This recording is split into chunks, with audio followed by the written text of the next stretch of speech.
नमस्कार आपको मो चैनल को स्वागत जनाऊँगी। आज आम सहज उपाय एक स्वादिष्ट रेसिपी बनाइबा जोटा कि नड़िया तैयारी होता है। आसतु आम एको बनाइबा। मु प्रथम ये गोटे नड़िया को कोरिकी नहीं एवं ता सहित 2-3 घंटा आगु भिजाई रखि अरुआ चाउल को नहीं किछि जीरा अदा एवं किछि सुखिला लंका नहीं। ध्यान देबे नड़िया कोरा आपन जेतिकी नेबे तार अधा चाउल नेबे। प्रथमे ग्राइंडर जार रे कोरा नड़िया चाउल अदा लंका जीरा को भल भाव ग्राइंड करी पेस्ट बनाई नेबा। अल्प पानी दे आमे को ग्राइंड करी नेबा। बेसी पानिया करिबा नहीं।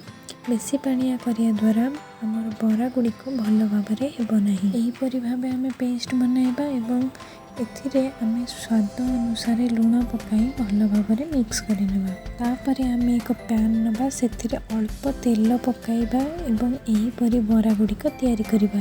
गोटे पट होई सारिबा परे आमे आर पट ने उठाई नेबा।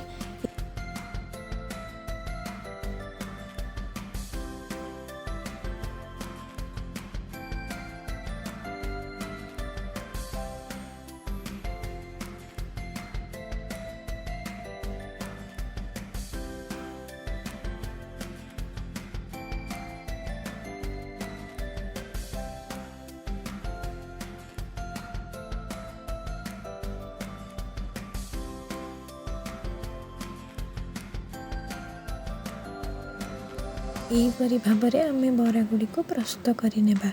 यही बरा गुडी को आम संध्या बेले बनाई खाई परिबा एवं भात सहित भी मध्य खाई परिबा। यह बहुत स्वादिष्ट लगी थाए खाइबा को। वीडियोटी भल लगी लाइक शेयर एवं सब्सक्राइब करंतु।